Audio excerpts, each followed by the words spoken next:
Bonjour vous les amis, ici Jonathan Demier, coach et fondateur de la communauté Sparte. J'espère que vous allez bien, j'espère que vous êtes en forme aujourd'hui, que vous avez la patate à 200% pour attaquer cette belle journée. Ici les amis à Tenerife, on a un temps aujourd'hui extraordinaire. Je crois que dans toute la France aussi il fait beau. Donc vraiment magnifique. J'espère que vous êtes en pleine forme parce que c'est toujours l'énergie qui nous aide et qui nous permet d'avancer. Aujourd'hui les amis, on se retrouve dans la tournée Sparte 360 qu'on a lancée depuis septembre dernier de Tenerife. En arrivant ici, on a eu des personnes extraordinaires, des entrepreneurs, des coachs, des sportifs de haut niveau du monde entier qui prennent de leur temps pour nous partager leur parcours. Donc beaucoup de gratitude. Aujourd'hui, on va être avec Kumba, une personne extraordinaire aussi au mental d'acier. Donc Kumba, si tu nous rejoins, tu peux demander à rejoindre le live. Juste en dessous, on est en train de se connecter. J'espère que vous m'entendez. Donc, alors, est-ce que j'ai reçu une invitation? Est-ce qu'on est bon? Juste 2 minutes, les amis. Petit réglage, toujours pour Instagram. Donc, je suis en extérieur, comme il fait un temps magnifique. Ah, ça y est. Ça y est. Bonjour, comment? Coucou, ça va? Salut, comment tu vas? Ça va super et toi? Eh bien, écoute, ça va, magnifique. Je vois que tu es en pleine forme aussi, pleine Ah, d'énergie. toujours, toujours, toujours. Ah, ça, c'est le mental de guerrier, la gagne. Ah oui, c'est clair. Bon, en tout cas, Kumba, vraiment, je suis très heureux de t'avoir aujourd'hui dans cette interview et notamment pour nous partager qui tu es, qu'est-ce que tu fais, ton histoire. Donc, tu es coach sportif, Oui, diplômé, coach mental aussi. Donc, oui, tu accompagnes, comme tu disais, des entrepreneurs, des sportifs. Tu donnes aussi des conférences et tu me disais, tu as envie aussi de développer ça. oui. Tu as participé aussi à, si je dis pas n'importe quoi, 4 émissions à koh, c'est Oui, ça? 4 fois à koh, oui, oui. 4 Mais fois. là-bas, t'es une mascotte. Je fais partie des meubles. Ah, excellent. En tout cas, vraiment, merci à toi et sois la bienvenue à toutes les personnes qui passeront par là dans cette interview. Mais je vais te laisser la parole. Peux-tu nous dire du coup qui tu es, qu'est-ce que tu fais aujourd'hui? Alors moi, je suis personne, hein, je fais rien. Non, je plaisante. Alors moi, c'est Kumba. Aujourd'hui, actuellement, j'ai 2 casquettes, coach sportif et la deuxième casquette, c'est coach mental. Coach mental, ça regroupe du développement personnel, de la préparation mentale des sportifs et du coaching en entreprise. Et je suis également triathlète et athlète. Je m'entraîne entre 12 et 14 heures par semaine parce que j'adore ça, me faire mal. Donc voilà globalement qui je suis. Incroyable. Et on va revenir sur tout ça parce que c'est magnifique d'en arriver là. Et souvent, tu sais, quand on voit un coach ou un athlète ou n'importe, ça nous inspire, on est admiratif. Mais j'ai lancé cette tournée justement pour aller creuser à l'intérieur de chaque personne Oui. comment ils en sont arrivés là. En fait, c'est ça qui nous intéresse, tu vois. Ouais. Et la question que j'ai envie de te poser, c'est euh, est-ce que tu as toujours eu cet état d'esprit, d'accord, de gagnant, de vouloir se dépasser depuis que tu es petite, ou c'est quelque chose que tu as construit, que tu as développé avec le temps? Bah, en fait, c'est mon expérience personnelle, mon expérience de vie qui m'a poussée à devenir comme ça parce qu'on peut pas être déterminé ni toujours aller plus loin, plus haut si enfant et jeune on n'a pas rencontré quelques difficultés. Je dis toujours les difficultés c'est ce qui nous fait avancer, c'est ce qui nous fait progresser. Et moi cette mentalité c'est mon expérience de vie qui m'a poussée à devenir comme ça. J'avais pas le choix donc forcément on le devient. Et quand on tombe une fois, on fait tout pour ne plus tomber. Donc voilà. Hmm, très beau. Ce que tu dis, c'est quelque part euh, les événements de ta vie, tu as Oui. décidé d'en faire une force pour avancer. Ouais, c'est ça. Je suis pas quelqu'un qui me plaint. Je suis pas quelqu'un qui reste bloqué sur un événement passé. Je vois vraiment, même les événements négatifs qui ont pu m'arriver, qui m'arrivent des fois de temps en temps encore, je prends toujours le côté positif. C'est-à-dire que je regarde toujours qu'est-ce que ça m'apprend. Le principal, c'est vraiment de regarder qu'est-ce que ça t'a appris cet échec ou ce problème ou qu'est-ce que ça t'apprend sur toi et travailler justement pour ne plus avoir à rencontrer telle ou telle difficulté. Très fort. Est-ce que tu te rappelles le moment ou un jour ou à un moment donné où tu t'es dit, bon, ben stop, maintenant, je vais prendre le taureau par les cornes, je vais avancer quoi qu'il arrive. Est-ce qu'il y a eu un jour un événement comme ça? Bah, en fait, moi, c'était en 2006. Bon, j'ai toujours été sportive depuis que j'ai 9 ans, hein. J'ai commencé à l'athlé, etc. Mais j'avais pas cet esprit de gagne, de voilà, je le faisais par plaisir. Si on perdait, c'est pas grave. Mais en 2006, il m'est arrivé un événement, c'est que j'ai perdu ma maman très jeune. Du jour au lendemain, elle avait 43 ans. Donc, elle n'avait pas de pathologie, elle n'était pas malade, c'était vraiment du jour au lendemain. Et puis, j'ai dû revenir à la maison, parce que moi, j'avais 23 ans à l'époque. J'ai dû revenir à la maison pour élever mes trois derniers frères et sœurs qui avaient 4 ans, 8 ans et 13 ans. Et puis là, je me suis dit, bah, en fait, j'ai pas le choix. T'as ça, voilà, t'es responsable de famille maintenant, parce que bon, il y avait les petits, mais il y avait aussi, on était 7 enfants à la maison, donc il y avait les plus grands garçons. Donc j'avais tout ça à gérer et puis j'avais pas le droit, j'avais pas le choix. C'est-à-dire que il fallait que je prenne le taureau par les cornes pour bien gérer la maison, pour tout organiser, parce qu'à côté je travaillais, j'avais ma passion aussi le sport que j'avais un petit peu mis de côté. Mais voilà, c'est comme je te disais, c'est un événement de la vie qui te pousse à prendre le taureau par les cornes et pas lâcher quoi. Waouh, magnifique histoire. Bravo à toi en tout cas. C'est très Merci. beau. Et une de mes premières phrases aussi que j'ai toujours dans ma vie, on le voit pas toujours, mais de la souffrance à la puissance. Et quelque part, ce sont des choses, on contrôle pas tout dans la vie. Ouais. Mais comme tu l'as dit, on peut décider d'en faire une force, un moteur pour avancer. Mm. On va revenir un peu plus loin. Tu nous as parlé de sport, donc tu m'as devancé. Parce qu'aujourd'hui, voilà, tu es triathlète, tu fais 12, 15. Donc, pour des gens qui sont triathlètes, ça va paraître normal. Mais pour des gens de la vie de tous les jours, ça paraît juste énorme.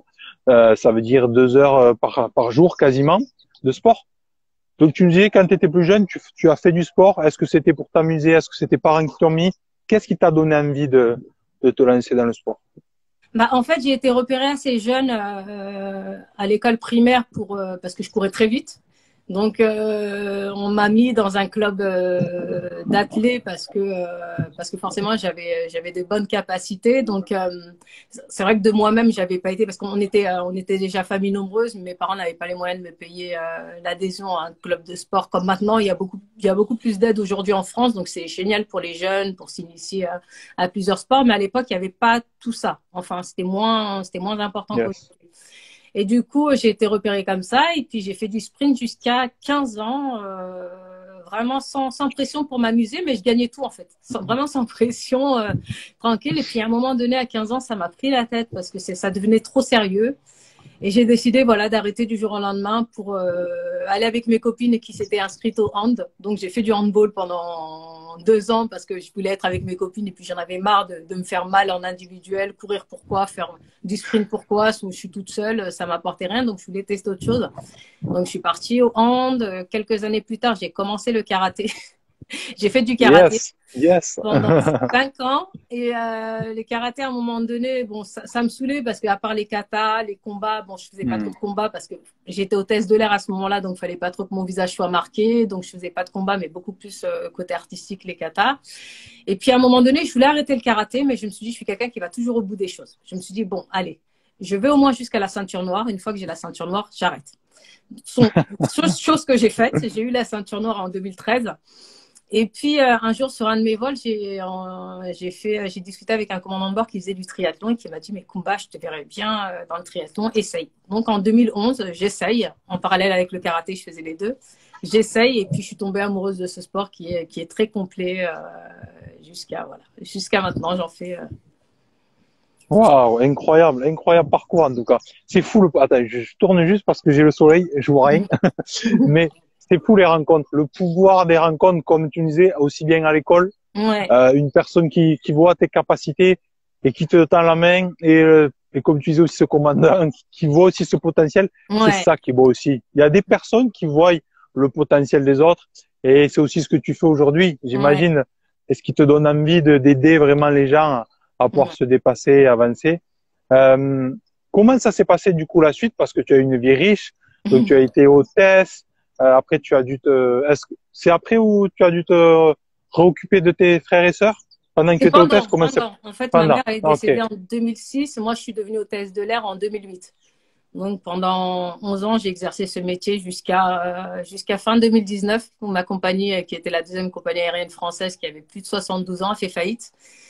Donc on s'est retrouvés à la rue du jour au lendemain. Mais chose extraordinaire, c'est que déjà 2 ans avant la faillite de ma compagnie, je pensais à une reconversion professionnelle dans le domaine du coaching de vie. Déjà parce que comme j'étais chef de cabine, quand on part, je sais pas, quand on partait à Sao Paulo, à Pékin sur 10-12 heures de vol, Bah, tu gères en fait ton équipage. Et puis moi, j'avais une manière de gérer mon équipage, un management assez voilà, accompagnatrice, assez bienveillant. Donc je me suis dit, et puis les gens adoraient voler avec moi en CC. Et puis je me suis dit, bah, j'aimerais bien faire une formation de coaching de vie pour justement faire mon métier. Parce que quand les collègues le disent, quand la famille nous le dit souvent, Hmm. bon, bah, tu devrais faire ce métier. Bon, on y réfléchit et puis voilà, ma compagnie a fait faillite et puis du coup ça a accéléré les choses. Je l'avais du choix, j'ai fait cette formation sur un an.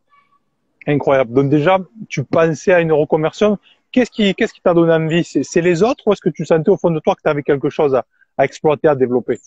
Bah, je sentais que j'avais quelque chose en moi, que en fait souvent quand je parle, on écoute mes conseils, les gens adorent me demander des conseils, adorent venir vers moi.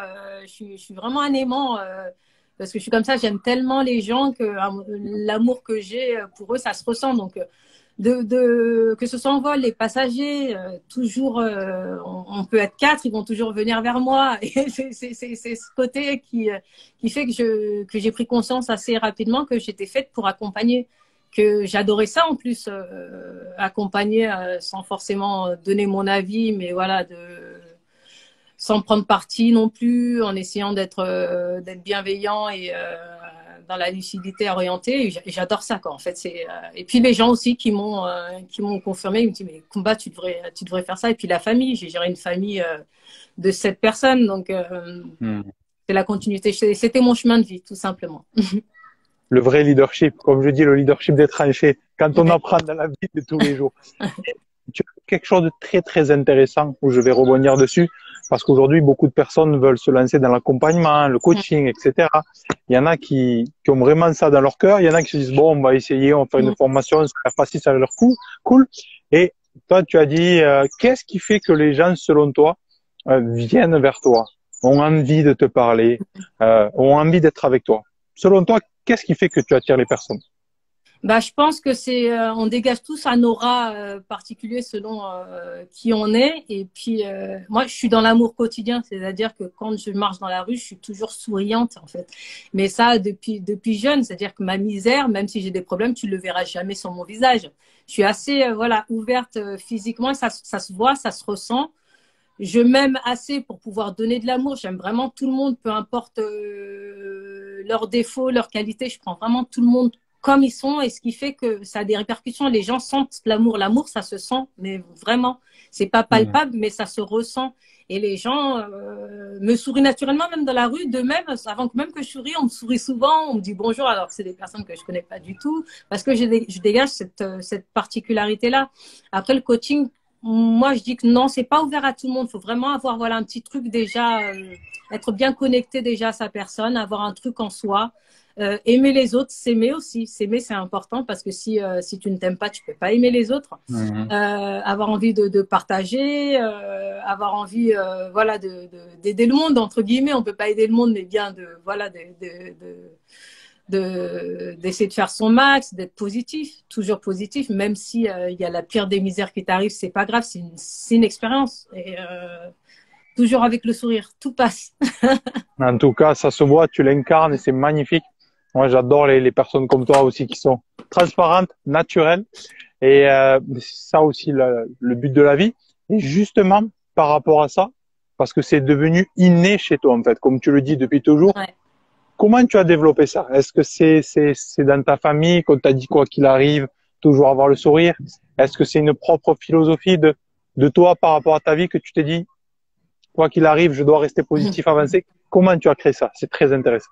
Bah après, culturellement, parce que moi je suis originaire du Mali, donc j'ai été élevée à la malienne. Culturellement, c'est vrai que nous les Maliens, on a ce côté, voilà, toujours ne jamais montrer ses problèmes aux autres. En fait, ça c'est mon père nous le disait souvent. Voilà, on était jusqu'à mes 15 ans, en fait, on habitait à 7 dans un 10 mètres carrés en studio. J'avais pas de chambre, on était sur des lits superposés, etc. On n'avait pas les moyens. On allait au Resto du Cœur, on allait au Secours Populaire, mais ça, fallait pas le montrer. Toujours caché. Et ça me dérangeait en plus parce que moi, je me disais, bon, c'est pas grave, mais mon père il me disait toujours secret, secret, faut pas en parler. Et puis plus tard, je me suis dit, mais en fait, il a raison, pourquoi montrer ta misère aux autres? Ils ont déjà leurs problèmes en fait. il y a une expression africaine qui dit on porte pas sa maison sur sa tête. C'est-à-dire que tu peux pas voir la personne réellement ce qu'elle a au fond de lui. Ses problèmes, ça se trouve, ils sont 10 000 fois pires que les tiens. Tu ne sais pas.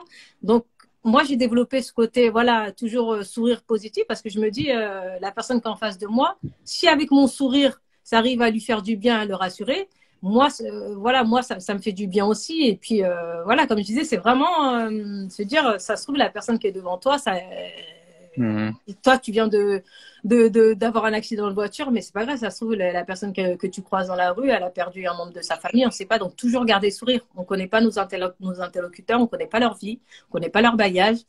Donc, voilà. C'est très fort. C'est très fort et très puissant.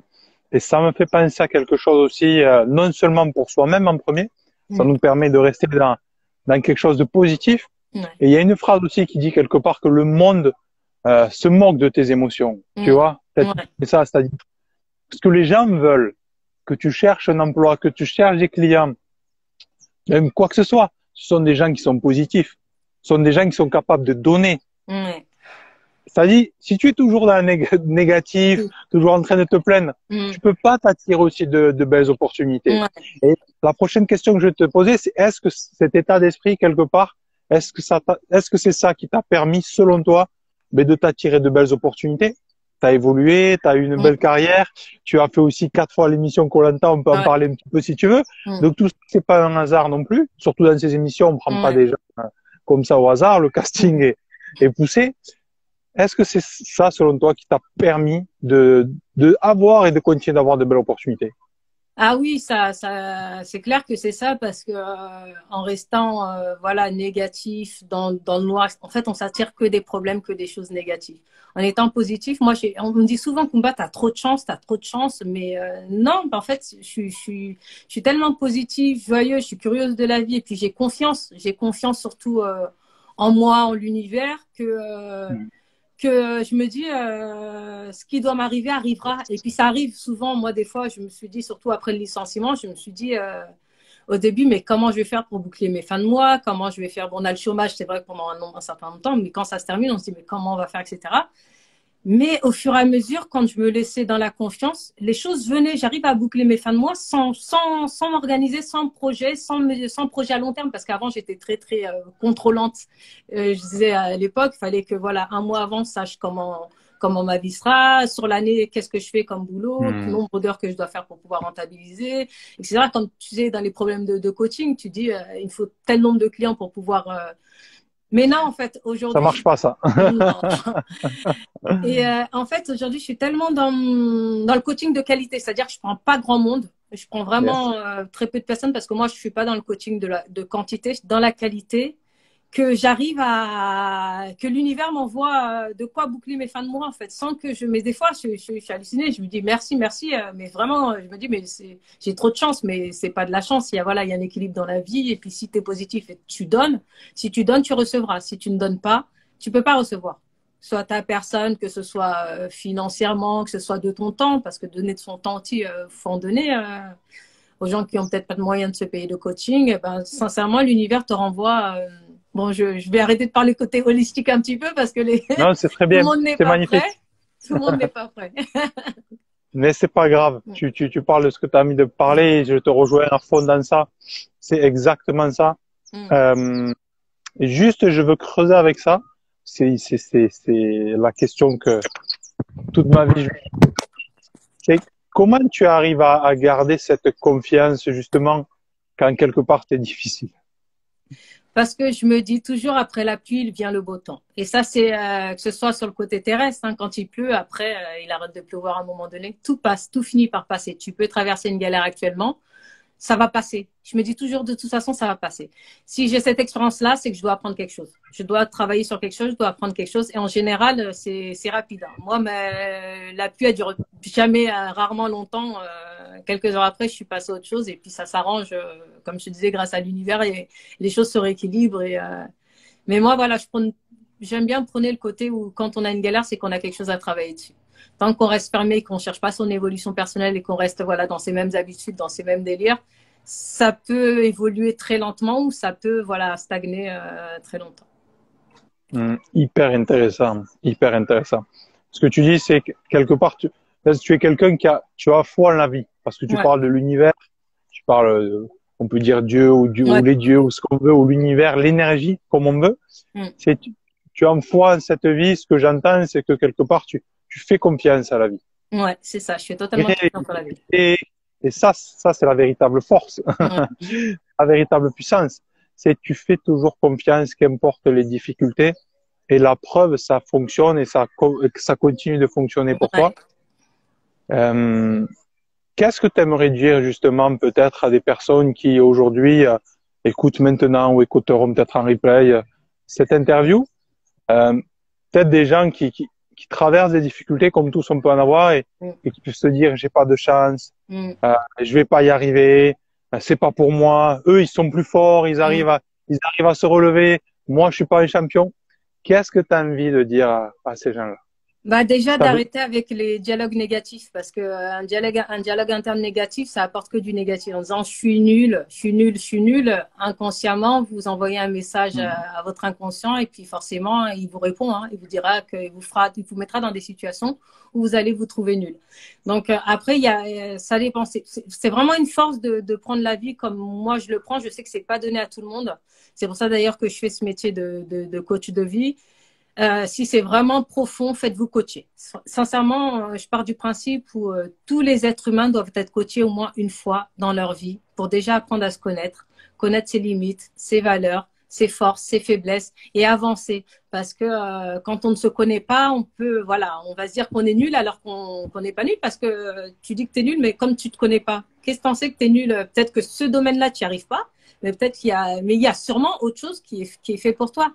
Donc vraiment, si le conseil que j'ai à donner à tout à chacun, c'est faites-vous coacher au moins une fois dans votre vie. C'est pas, je cherche pas de clients, moi je suis déjà voilà, je suis bookée, mais c'est juste voilà, c'est vraiment important pour être connecté et être voilà et lâcher prise parce qu'on a un grand problème ici aussi dans ce monde, c'est qu'on veut tout faire, on veut aller vite, on veut se lancer des fois dans des projets qui nous correspondent pas, qui correspondent pas à notre ligne de vie, qui correspondent pas à notre ligne de vie et ça voilà forcément vous aurez des blocages. Il faut comprendre pourquoi il y a ces blocages, c'est que ça vous correspond pas et plus vous allez lutter dans le sens vers le chemin qui n'est pas le vôtre, plus vous allez y laisser de l'énergie et plus vous allez en sortir frustré. Donc déjà connaître ce qui est fait pour vous, apprendre à vous connaître et ensuite travailler vers un objectif avec le coach pour savoir où aller. Très beau, magnifique, Oumba, ce que tu as partagé. Mm. Très, très belle interview, vraiment. On se rejoint sur plein de choses. Je suis Okay. vraiment ravi. Et c'est ça, c'est, comme tu disais aussi, donner. Là, il y a Kumba qui est là avec nous, elle nous partage son temps, son expérience, comment elle a rebondi, comment elle continue de rebondir. Et ça, c'est extraordinaire. Euh, Justement, il y a quelque chose pour approfondir dans ça. Après, on va passer à autre chose, mais tu as parlé de quelque chose qui est très, très intéressant. Et moi, Dieu sait que je me suis buté aussi beaucoup. Mm. Parce que quand on a manqué, ou quand on a souffert, ou quand on a été diminué, quelque part, l'opposé, c'est quoi? L'opposé, c'est d'être très fort, d'être très puissant. Et c'est bien, mais ça crée aussi un caractère où des fois, tu vas pas arriver à prendre de la hauteur. C'est-à-dire, tu vas taper dans le mur, et tu te dis, ben, merde, en fait, ça passe pas. Et tu as dit quelque chose de très intéressant par rapport à la résistance. Et moi, je suis comme toi de se dire, c'est ok, il faut agir. Comme tu as dit, je me mets en mouvement, je continue. Mais tu as parlé de justement avoir quelqu'un pour prendre de la hauteur aussi, pour voir autre chose. Comment tu fais toi pour justement, ben, par exemple, toi aussi tu es entrepreneur, Ouais. tu es coach. Tu le sais, on lance des projets, des fois ça marche, des fois ça marche pas, etc. Ouais. Comment tu fais pour continuer à avancer avec une certaine légèreté? Bah, je me dis, je me pose pas de questions en fait. J'avance. Si ça marche pas, je vais me poser la question de pourquoi ça n'a pas marché. Je vais vraiment faire un travail tout autour pourquoi ça n'a pas marché. Je vais refaire la même chose, mais en modifiant certains points, parce qu'il faut pas non plus rester buté en faisant toujours la même chose, vous aurez toujours le même résultat. Donc des modifications, prendre une autre voie, tester, voir, et puis avancer, continuer à avancer. Si c'est pas à un moment donné, au bout de 3, 4 essais, en modifiant, ça fonctionne pas, passer à autre chose. C'est que vraiment Si sincèrement vous êtes, on est à l'écoute de soi, les signes on les voit en fait. Ce pourquoi on est fait, ce pourquoi on n'est pas fait. Quand il faut lâcher l'affaire, faut lâcher l'affaire. Ça aussi c'est une force aussi, hein. Des fois faut lâcher l'affaire parce que c'est pas fait pour vous. Et parle-nous des signes alors, Koumba. Moi, c'est ce qui m'intéresse. Ah non. Qu'est-ce que tu écoutes? Si. Qu'est-ce que tu écoutes, toi? Qu'est-ce que tu écoutes? Pour savoir, si c'est si c'est dans la tête, Mm. si c'est ici, qu'est-ce que tu écoutes? Bah, ce que j'écoute, pas mal de signaux, mais celui ou celle que j'écoute moins maintenant, c'est l'ego. L'ego nous fait faire des fois des choses qui nous correspondent pas parce que il le fait pour nous protéger. Il faut vraiment pas voir l'ego comme l'ennemi numéro un. Il fait des choses, voilà, pour nous protéger. Donc, faut surtout pas écouter son ego qui est voilà, qui a retenu toutes les expériences de vie que vous avez vécues, les peurs, les déceptions. Donc, l'ego agit avec tout ça. Ce que j'écoute, c'est plutôt voilà mon intuition, parce que j'ai beaucoup d'intuition en général j'ai une bonne intuition pardon qui m'a jamais trompée. Mon intuition, j'ai un bon nez aussi, donc j'arrive à avoir deux trois coups d'avance. Mais voilà, on a chacun voilà des perceptions différentes, c'est-à-dire qu'on va voir, on va rentrer dans une pièce, on va sentir. Moi personnellement, quand il y a quelque chose qui va pas, je le ressens assez facilement. Je suis très sensible. Des retours de résultats quand vous semez, il y a des choses que vous voyez, tu dis ah je m'attendais pas à ça, bah ouais mais c'est vrai que j'y avais pas pensé, mais il faut que j'y pense. C'est-à-dire que faut que je pense à ça, tu vois. Hmm. Je sais pas si tu arrives à suivre. Yes, bien sûr, bien sûr. On partage la même chose. L'intuition, pour toi, ça vient d'où? Ça vient du cœur, ça vient des tripes. Qu'est-ce qui fait que quand tu te dis, bon, ben, je lance ce projet, waouh, soit, est-ce que ça vibre? Comment tu fonctionnes pour te dire avant de se lancer? Parce que ça va intéresser les gens, justement, qui sont entrepreneurs. Tu écoutes quoi? Tu écoutes ton cœur? Tu écoutes tes tripes? Tu écoutes quand tu sens que ça vibre, il y a une électricité? Comment tu fonctionnes? Bah, j'écoute beaucoup mon cœur et surtout mon inconscient. Je suis très connectée, hein. Donc, surtout mon inconscient, quand il y a un truc qui va pas, en général, je sens que je vais sur le mauvais chemin et qu'il faut pas. Il y a des signes dans la vie. Sincèrement, faut ouvrir les yeux. Après, j'ai pas trop envie de rentrer dans le côté holistique, mais c'est vrai qu'il y a Yes. beaucoup de signes et il faut être prêt à les voir pour pouvoir les voir. Si on est négatif en disant, oh, c'est des conneries, tout ça, bah, on n'aura pas de signes. Yes. Mm. Hmm. Comme il disait, Saint-Exupéry, l'essentiel est invisible avec les yeux. Ouais. Ceux ceux qui comprennent ça et qui l'appliquent dans leur vie vivent complètement différemment. Pour terminer avec ça, je voudrais juste parler un peu de koh parce que tu en as fait aussi 4. Qu'est-ce que ça t'a apporté, ces aventures humaines, médiatisées, dans le sens, toi personnellement, qu'est-ce que ça t'a apporté? Bah, moi, personnellement, ça m'a apporté déjà bah, ma résistance aussi aujourd'hui, parce qu'il faut savoir que koh m'a aussi forgé. Ma première participation remonte à 2005 et j'avais 21 ans à l'époque. Et ça m'a apporté aussi ce goût du dépassement de soi. Chose que j'avais entre guillemets dans un coin de ma tête, mais que je n'appliquais pas. Je me disais, bon, bah, j'ai déjà vécu la misère quand j'étais petite, pourquoi me faire du mal? Et puis ça t'apporte ce côté à te rentrer dedans deux fois plus pour arriver à tes résultats. En compétition, par exemple, même quand on en chie, on se dit, bah, allez, on tient encore, on tient, et en général, ça passe. Mais voilà, c'est vraiment ce côté de dépassement de soi et ça m'a appris aussi, ça m'a permis aussi de me connaître parce que en vérité, quand on est face à la faim, quand on subit la faim, le manque de sommeil, on est vraiment une autre personne, mais on est nous à l'état brut. C'est-à-dire que entre la personne que vous voyez à la télé et puis la personne qui est là, c'est le jour et la nuit où ça peut, voilà, on peut vraiment apprendre des choses sur nous, comment on réagit avec le manque de sommeil, comment on réagit avec le manque de nourriture. Et voilà, ça m'a appris ça. Et est-ce que justement le fait d'avoir appris ça, ça t'a aidé à mieux te connaître, à mieux gérer tes émotions, même pour la vie de tous les jours? Ouais, totalement, totalement. Le fait que je connaisse maintenant bien mes limites suite à koh et puis même par rapport au travail que j'ai fait en coaching, ça me permet de voilà de gérer mes émotions, gérer mon quotidien, gérer ma vie, comment appréhender une situation, comment démêler une situation aussi. parce que c'est dans un état sauvage qu'on apprend vraiment nos limites, mais qu'on apprend vraiment à se connaître, hein, sans rien, sans téléphone, sans douche, sans rien à manger. On est vraiment à l'état sauvage. Hmm.